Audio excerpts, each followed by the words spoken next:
சீரியல்களின் full எபிசோடுகளை Sun டிவியில் ஒளிபரப்பான உடனே எக்ஸ்க்ளூசிவாக சன் நெக்ஸ்டில் மட்டும் ஃப்ரீயா பாருங்கள். உங்க பேர்ல ஸ்டேஷன்ல ஒரு கம்ப்ளைண்ட் வந்திருக்கு மாமா.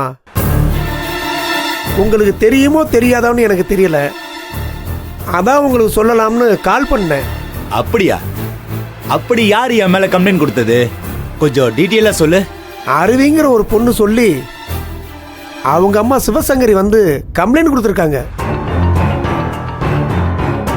ரொம்ப வருஷத்துக்கு முன்னாடி உங்க தம்பியோட மச்சான் சண்முகத்தை கொலை பண்ணியிருக்கதாகவும் அந்த கேஸ் அந்த காலத்துல சரியா விசாரிக்காம அந்த சிவசங்கரி மேல தீர்ப்பாயிருச்சுன்னு இப்போ அந்த கேஸ மறுபடியும் ஆழமா விசாரிக்கணும்னு பெட்டிஷன் கொடுத்துருக்காங்க.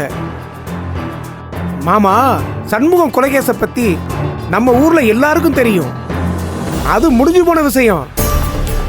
ஆனா சிவசங்கரி இப்ப வந்து பழைய ஃபைல தூசி தட்ட சொல்றா. அத பார்த்த உடனே நான் அப்படியே ஆடி போயிட்டேன். கேஸ ரகசியமா விசாரிக்க போறாங்க, பாத்துக்கங்க. என்ன பண்ணிரு? இது என்னடா கொடுமையா இருக்குது? இத்தனை வருஷம் கழிச்சு மறுபடியும் இப்படி ஒரு பிரச்சனையா? இத நான் கொஞ்சம் கூட எதிர்பார்க்கவே இல்லையப்பா. மாமா, நீங்க இந்த கேஸ்ல எந்த அளவுக்கு இன்வால்வ் ஆயிருக்கீங்கன்னு தெரியாது. ஆனா இந்த கேஸ விசாரிக்க போறது டெப்டி கமிஷனர் ரேகா.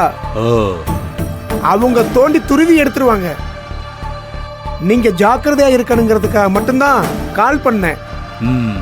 நல்ல காரியம் பண்ணிருக்க பண்ணிரு. இல்லைன்னா இந்த விஷயம் தெரியாம நானே அலட்சியமா இருந்திருப்பேன்.